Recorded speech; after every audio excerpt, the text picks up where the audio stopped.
Episode 311 कहानी। अब तक अंश ने अपनी सर्द आवाज में कहा, मुझे उसकी सारी इन्फॉर्मेशन ला कर दो और यह काम कल तक हो जाना चाहिए, वरना मरने के लिए तैयार रहना। इतना कहकर अंश ने फोन डिस्कनेक्ट कर दिया।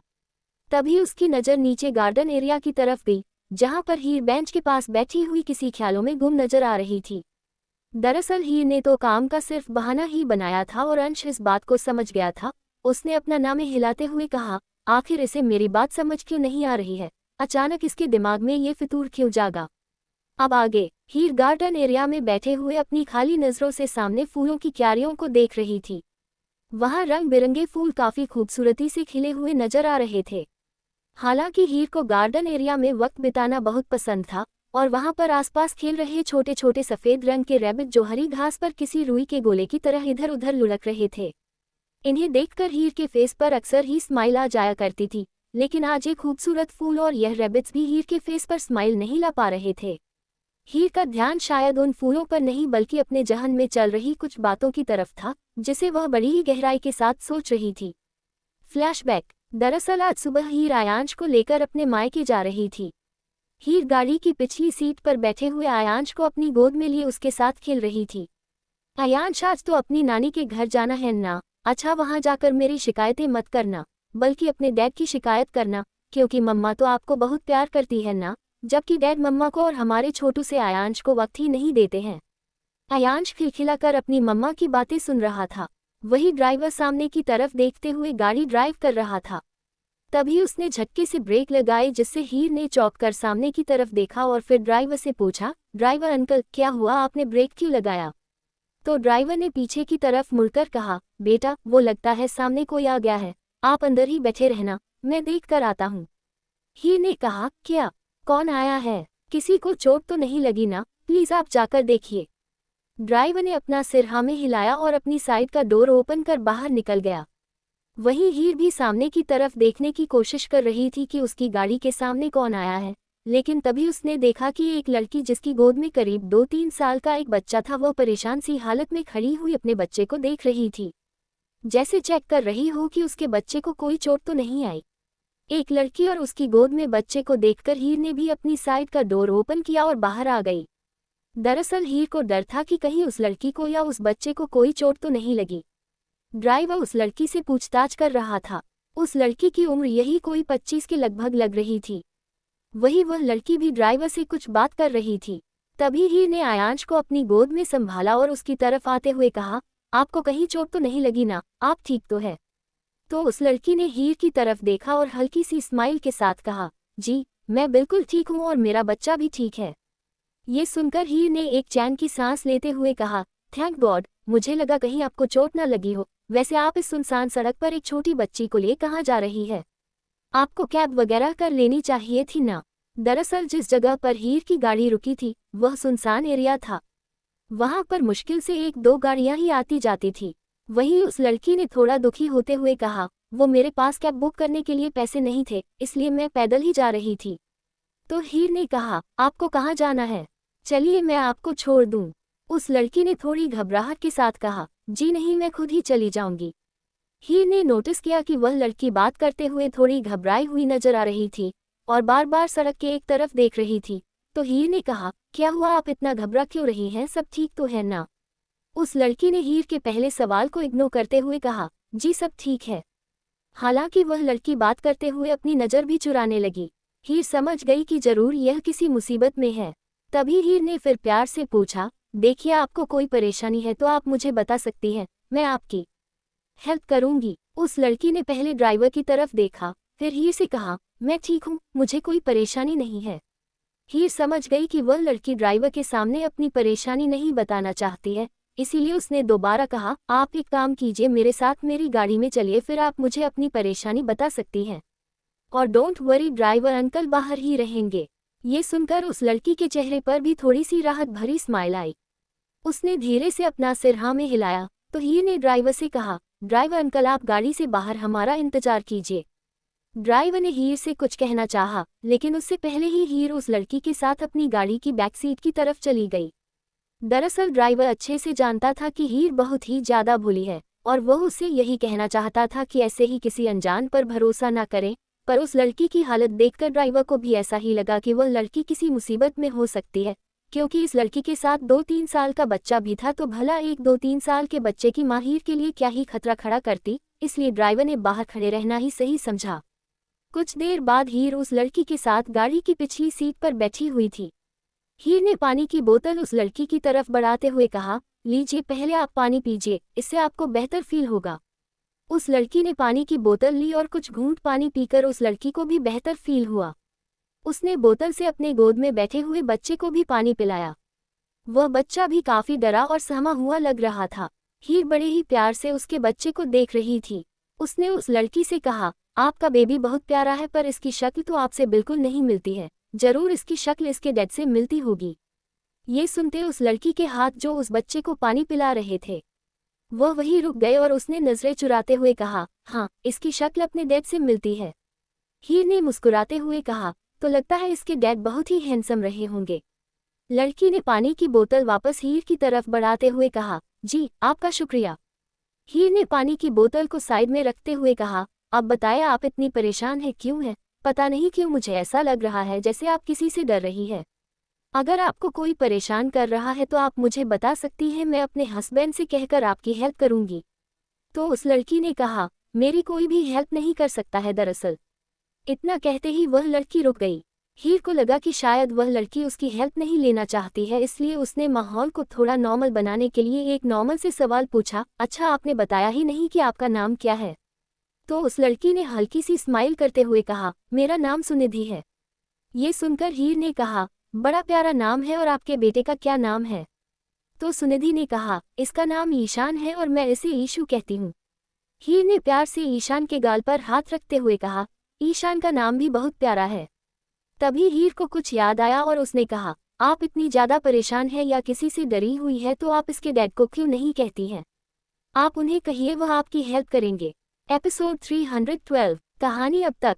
हीर को लगा कि शायद वह लड़की उसकी हेल्प नहीं लेना चाहती है, इसलिए उसने माहौल को थोड़ा नॉर्मल बनाने के लिए एक नॉर्मल से सवाल पूछा, अच्छा, आपने बताया ही नहीं कि आपका नाम क्या है?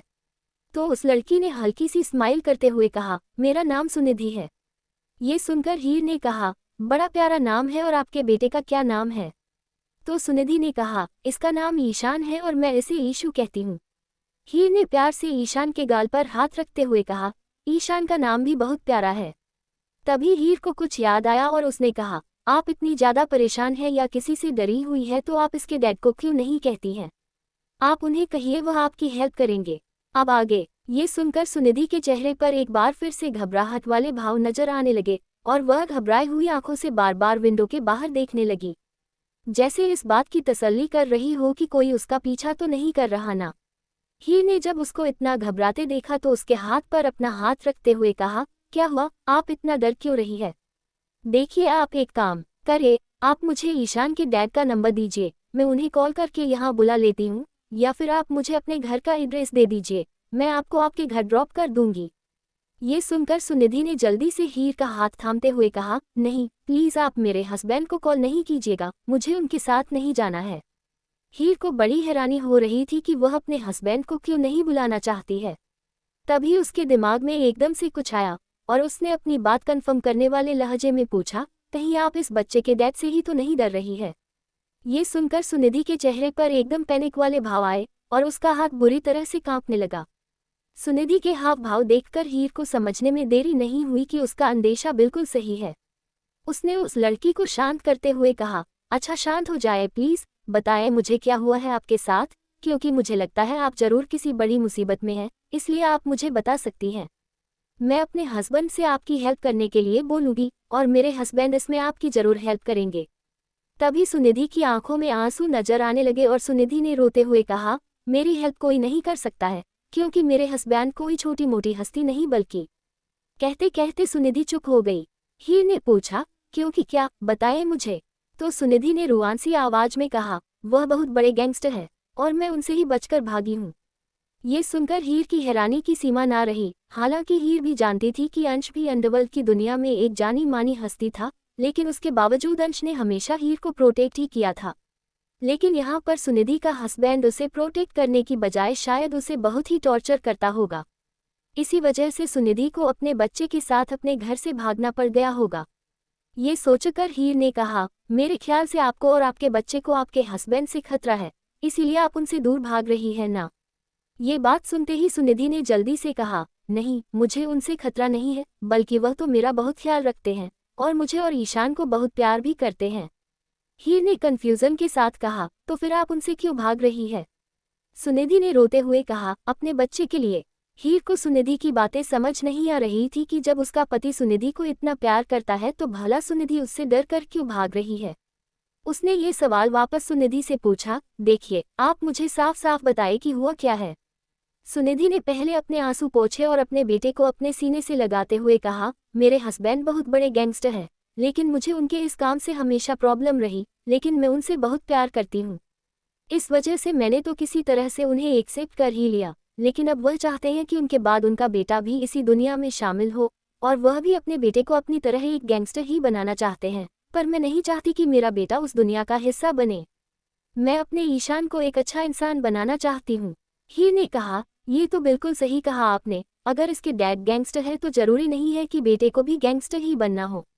इस बात पर सुनिधि ने कहा, हाँ, आप सही कह रही हैं, ये तो मैं ही जानती हूँ ना कि जब भी यह मेरे सामने नहीं होते हैं तो मेरा हर पल कितने डर में बीतता है। हर वक्त मेरे दिल में अजीब अजीब ख्याल आते रहते हैं कि कहीं इन्हें कुछ हो ना जाए, इनका कोई दुश्मन इन पर हमला न कर दे, कहीं मैं उन्हें खो ना दूँ। लेकिन मैं एक माँ भी हूँ, अगर मेरे बेटे को भी इसी दुनिया में शामिल किया गया तब तो मेरे लिए हर पल एक मौत के समान हो जाएगा, क्योंकि मैंने देखा है आए दिन इन पर हमले होते रहते हैं।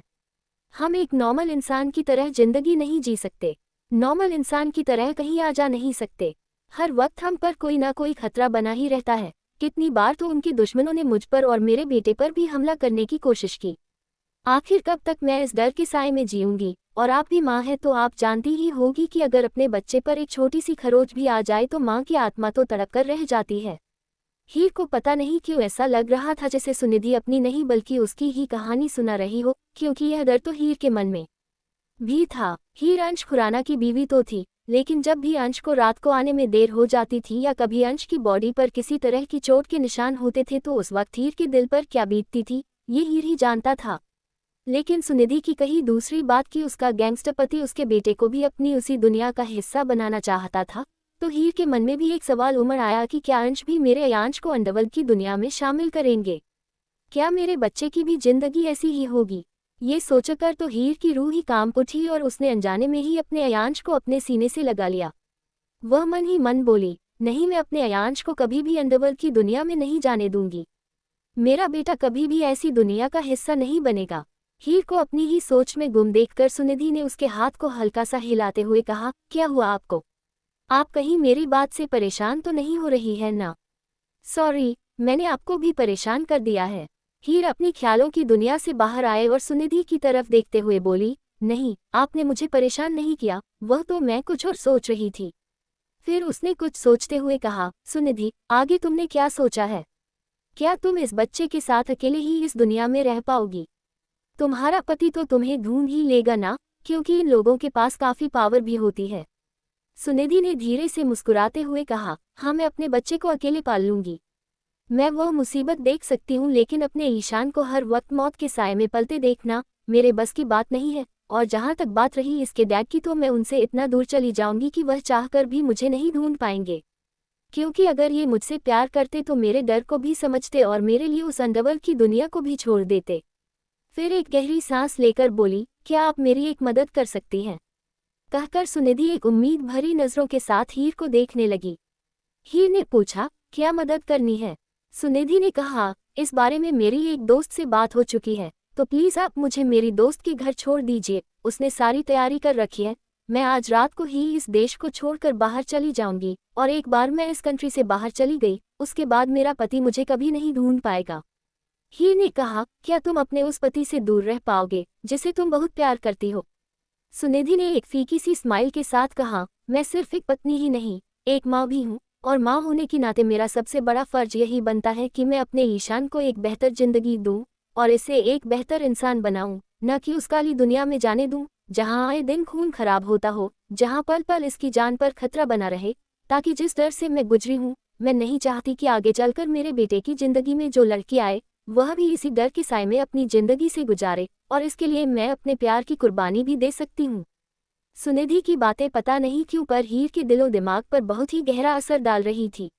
एपिसोड 313 कहानी अब तक। हीर ने कहा, क्या तुम अपने उस पति से दूर रह पाओगे जिसे तुम बहुत प्यार करती हो?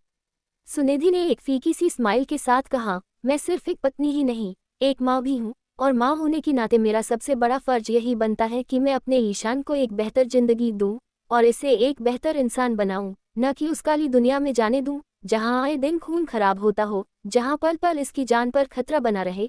ताकि जिस डर से मैं गुजरी हूँ, मैं नहीं चाहती कि आगे चलकर मेरे बेटे की जिंदगी में जो लड़की आए वह भी इसी डर के साए में अपनी जिंदगी से गुजारे, और इसके लिए मैं अपने प्यार की कुर्बानी भी दे सकती हूँ। सुनिधि की बातें पता नहीं क्यों पर हीर के दिलो दिमाग पर बहुत ही गहरा असर डाल रही थी।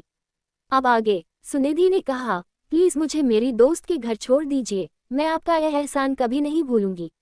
हीर ने धीरे से अपना सिर हाँ में हिलाया और कहा, तुम मेरे ड्राइवर को एड्रेस बता दो, वह तुम्हें वहीं छोड़ देंगे। फिर हीर ने विंडो ओपन कर बाहर खड़े ड्राइवर से कहा, ड्राइवर अंकल आप अंदर आइए। हीर का ऑर्डर मिलते ही ड्राइवर ने अपनी साइड का डोर ओपन किया और आकर अपनी सीट पर बैठ गया। सुनिधि ने ड्राइवर को एक एड्रेस बताया और ड्राइवर ने गाड़ी स्टार्ट कर दी और आगे बढ़ा दी। कुछ ही देर बाद हीर ने सुनिधि को इस एड्रेस पर छोड़ा और वहां से आगे अपने मायके की तरफ बढ़ गई। पर हर वक्त हीर के दिमाग में सुनिधि की बातें ही चल रही थी, लेकिन जैसे ही वह अपनी मायके पहुंची उसके दिमाग से यह सारी बातें निकल गई, क्योंकि अपनी माँ से मिलकर उसकी मन काफी हद तक हल्का हो गया था। हॉस्पिटल। आद्या अपनी माँ के बगल में बैठी हुई अपने हाथ में पकड़े सूप के बाउल से उन्हें धीरे धीरे सूप पिला रही थी। कुछ देर बाद आद्या की माँ ने आद्या का हाथ रोकते हुए कहा, बस करो आद्या, और कितना पिलाओगी, मेरा पेट भर गया है। आद्या ने जिद करते हुए कहा, माँ अभी तो आपने बाउल आधा भी खाली नहीं किया है, और पता है ना डॉक्टर ने क्या कहा है कि आपको अपनी डाइट का पूरा ख्याल रखना चाहिए। आद्या की माँ ने मुस्कुराते हुए कहा, आद्या कुछ वक्त पहले ही तुमने मुझे पूरा गिलास भरकर जूस पिलाया है, और अब ये सूप, एक काम करो तुम इसे साइड में रख दो, मेरा जब मन होगा तब मैं इसे पी लूंगी। अब आद्या ने हार मानते हुए कहा, ठीक है माँ। फिर आद्या ने सूप को साइड में ही रख दिया। फिर अपनी माँ का हाथ पकड़ते हुए कहा, आपको पता है माँ, डॉक्टर ने कहा है कि 2 दिन बाद आपको डिस्चार्ज मिल जाएगा, फिर आपको हॉस्पिटल में रहने की बिल्कुल जरूरत नहीं है। आद्या की माँ ने एक राहत भरी सांस भरते हुए कहा, शुक्र है भगवान का, कम से कम मुझे इस अस्पताल से छुटकारा तो मिलेगा। सच में इतनी तो मैं बीमार नहीं हूँ जितना मैं यहाँ का माहौल देखकर बीमार महसूस करने लगी हूँ। अब तो बस मुझे जल्दी से अपने घर जाना है, और तुम देख लेना आद्या, जैसे ही मैं अपने घर जाऊंगी ना तो एकदम एनर्जी से भरपूर हो जाऊंगी। आद्या ने हंसते हुए कहा, हाँ माँ, मैं भी चाहती हूँ कि आप जल्द से जल्द घर पहुँच जाए। मुझे भी आपको यहाँ देखकर बिल्कुल अच्छा नहीं लगता है, लेकिन घर जाने का मतलब यह नहीं है कि आप काम करना शुरू कर देंगी। वहाँ पर भी आपको अपनी आराम का पूरा ध्यान रखना है, कोई काम नहीं करना है। सुमित्रा ने कहा, तो मैं पूरा दिन आराम करती रहूंगी क्या? काम करने से ही तो मेरा पूरा दिन कटेगा, और चिंता मत करो, मैं अपनी हेल्थ का भी पूरा ध्यान रखूंगी। और हाँ, तुम्हें भी अपनी हेल्थ का पूरा ध्यान रखना है। तुम जानती हो ना कि तुम अब अकेली नहीं हो, तुम्हारी कोख में एक नन्ही सी जान भी पल रही है, तुम्हें उसका भी ख्याल रखना चाहिए। ये सुनकर आद्या के फेस पर नजर आ रही स्माइल कुछ पल के लिए गायब हुई, लेकिन फिर उसने जल्दी से मुस्कुराते हुए कहा, माँ चिंता मत करिए, मैं अपना और इस बच्चे का पूरा ध्यान रखती हूँ। सुमित्रा जी ने कुछ सोचते हुए कहा, वैसे अद्वैत जी तुम्हारा पूरा ध्यान रखते हैं ना, मेरा मतलब है कि तुम दोनों की शादी ऐसे अचानक हुई तो मुझे पता नहीं क्यों ऐसा लगता है कि तुम दोनों के बीच में कुछ भी सही नहीं है। तभी वहां पर अद्वैत की आवाज आए, आप ऐसा क्यों सोच रही है माँ जी, मैं आपकी बेटी का पूरा ख्याल रखता हूँ। आपको भरोसा ना हो तो अपनी बेटी से पूछ लीजिए। अद्वैत की आवाज सुनकर सुमित्रा जी और आद्या दोनों की नज़र दरवाजे पर गई, जहां पर अद्वैत अपनी दोनों पॉकेट में हाथ डाले हुए एक मुस्कुराहट के साथ आद्या को ही देख रहा था। सुमित्रा जी के लिए उसकी मुस्कुराहट शायद नॉर्मल हो सकती थी, लेकिन आद्या के लिए उसकी मुस्कुराहट कोई नॉर्मल नहीं थी, बल्कि उस मुस्कुराहट के पीछे बहुत कुछ छिपा हुआ था, जिसे महसूस कर आद्या का दिल जोरों से धड़कने लगा। उसने जल्दी से खड़े होते हुए कहा, माँ मैं भूल गई, वह मुझे अद्वैत के साथ कहीं जाना था। अच्छा तो मैं चलती हूँ, आपसे बाद में मिलने आऊंगी। कहकर आद्या अद्वैत की तरफ जाते हुए बोली, अभी आप घर पर ही मेरा वेट कर लेते, मैं आ तो रही थी ना। कहकर आद्या ने एक वार्निंग भरी नजरों से अद्वैत को घूरा तो अद्वैत ने आद्या की नजरों को इग्नोर किया और सुमित्रा जी के पास आकर उनसे पूछा, अब आपकी तबीयत कैसी है? तो सुमित्रा जी ने हल्का सा मुस्कुराते हुए अपना सिर में हिलाया और कहा, अब मेरी तबीयत बिल्कुल ठीक है, और डॉक्टर ने मुझे 2 दिन बाद डिस्चार्ज देने का भी फैसला लिया है। ये सुनकर अद्वैत ने आद्या की तरफ देखते हुए कहा, वाह आद्या, ये बात तुमने मुझे क्यों नहीं बताई। अच्छा आंटी, 2 दिन बाद मैं और आद्या आपको लेने के लिए जरूर आएंगे। ये सुनकर आद्या ने कंफ्यूजन से अद्वैत की तरफ देखा कि आखिर ये कहना क्या चाहता है। वही सुमित्रा जी को लगा कि शायद अद्वैत उनके डिस्चार्ज की बात कर रहा है, तो सुमित्रा जी ने कहा, बेटा इसकी क्या जरूरत है, आपको बहुत काम होता होगा ना, आप क्यों परेशान होते हो। तो अद्वैत ने कहा, इसमें परेशानी वाली क्या बात है, और वैसे भी मैंने सोच लिया है कि आप हम दोनों के साथ हमारे घर पर ही रहेंगी। मैं आपको अकेला आपके घर में नहीं छोड़ने वाला। ये सुनकर आद्या की हैरानी की सीमा ना रही। वह अद्वैत के इरादे अच्छे से समझ रही थी, इसलिए उसने अपने गुस्से को कंट्रोल करने के लिए अपनी मुट्ठियों को कसकर भींच लिया। वही सुमित्रा जी ने कहा, नहीं बेटा, मैं आपके साथ आपके घर कैसे रह सकती हूँ, मुझे ऐसे अच्छा नहीं लगेगा। मैं अपने ही घर में ठीक हूँ। तो अद्वैत ने इस बार थोड़ा जोर देते हुए कहा, लगता है आपने अभी तक मुझे अपना दामाद स्वीकार नहीं किया है, और वैसे भी मैं ये बात सिर्फ आपके भले के लिए नहीं बल्कि अपने होने वाले बच्चे के भले के लिए भी कह रहा हूँ। आपको नहीं पता, आद्या अपना बिल्कुल भी ख्याल ही रखती है, और आपको तो पता ही है कि इसका फर्स्ट टाइम है, तो इसे कुछ पता भी नहीं है कि इस टाइम पर अपना ध्यान कैसे रखा जाता है। अगर आप वहाँ पर रहेंगे तो कम से कम मुझे भी इस बार की तसल्ली रहेगी, कोई ना कोई बड़ा आद्या के साथ मौजूद है। आद्या जानती थी कि अद्वैत के इरादे क्या है।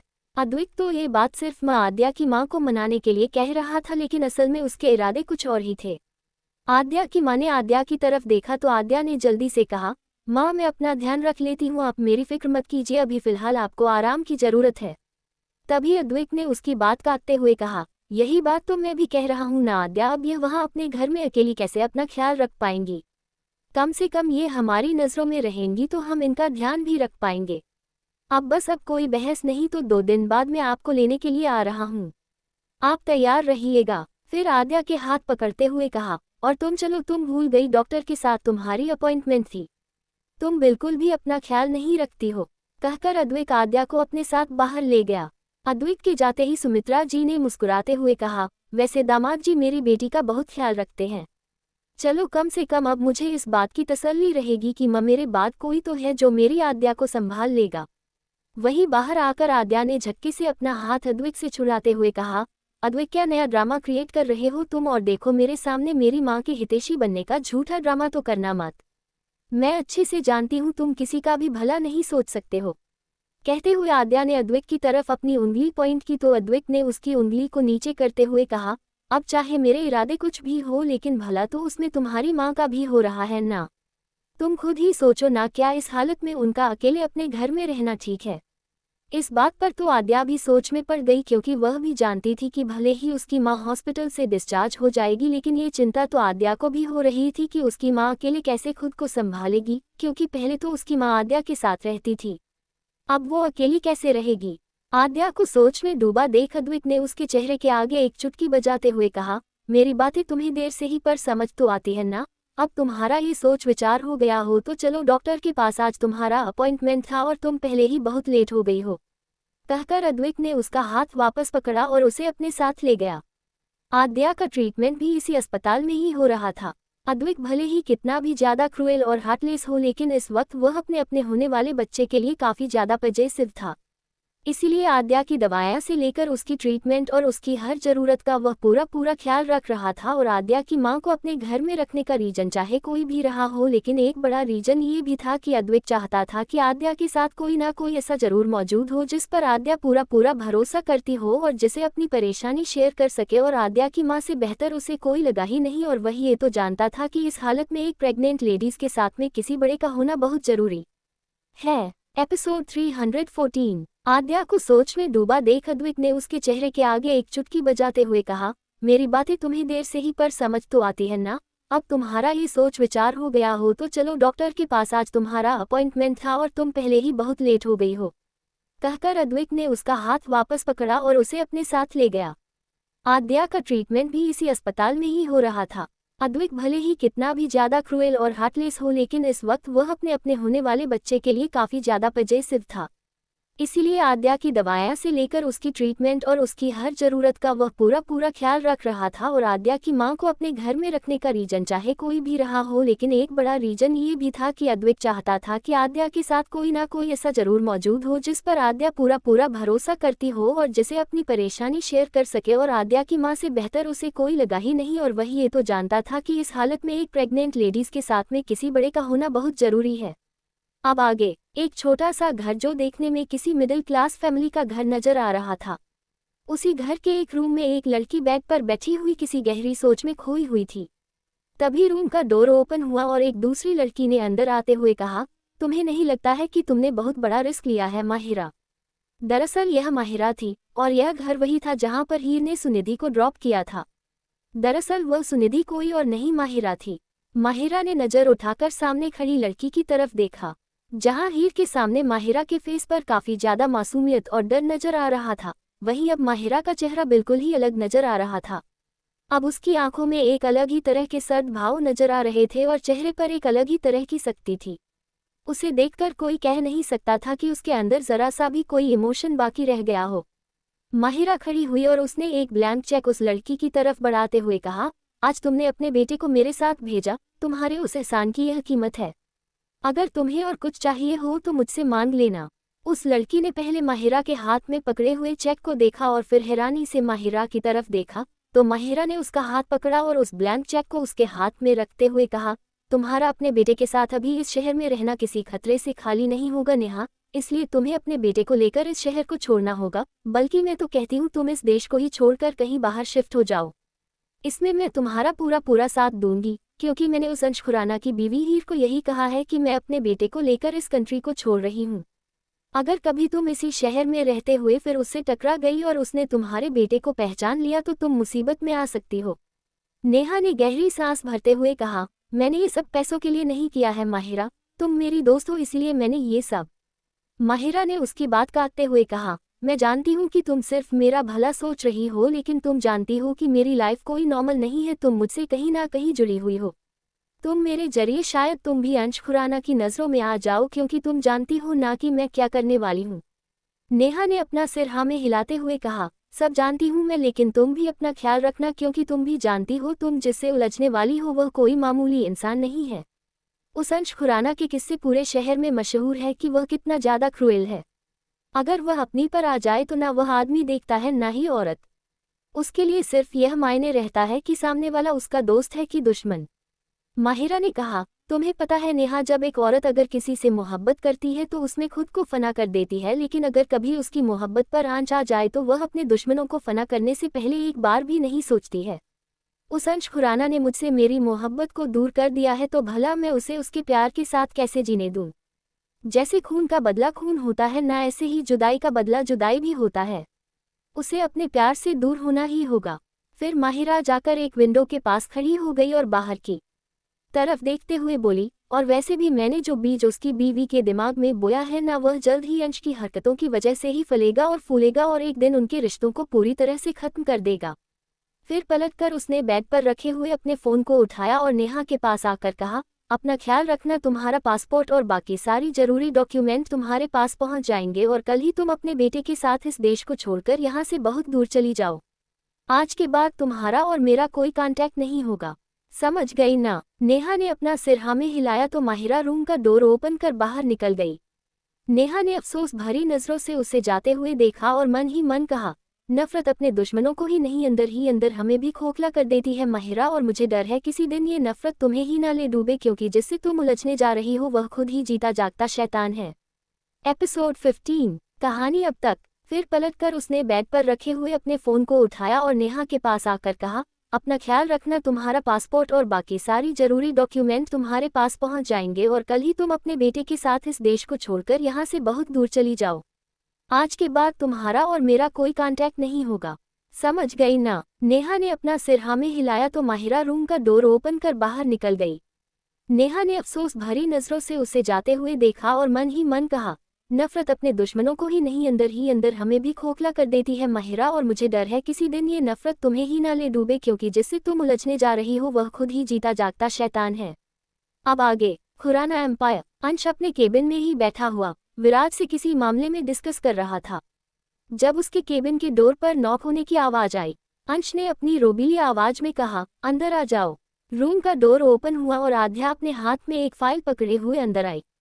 आद्या ने पहले विराज को ग्रीट किया और फिर अंश को। अंश ने आद्या से पूछा, आद्या, आज की मीटिंग की सारी तैयारी कर ली है ना? आद्या ने फाइल अंश को देते हुए कहा, जी सर, मैंने आज की मीटिंग की सारी तैयारी कर ली है। बस ये मीटिंग से जुड़ी कुछ डिटेल्स है, बेहतर होगा कि आप एक बार इसे देख लीजिए। अंश फाइल ओपन करके सरसरी निगाह उसमें रखे डॉक्यूमेंट पर नजर डाली, फिर फाइल को वापस बंद कर आद्या को देते हुए कहा, तुम अपना काम काफी बेहतर तरीके से कर रही हो। फिलहाल मीटिंग 10 मिनट बाद शुरू होगी, तो तुम जाकर बाकी के अरेंजमेंट भी देख लो। आद्या ने हाँ में सिर हिलाया और रूम से जैसे ही जाने वाली थी, तभी अंश कुछ सोचकर आद्या को रोका। आद्या, एक मिनट मेरी बात सुनो।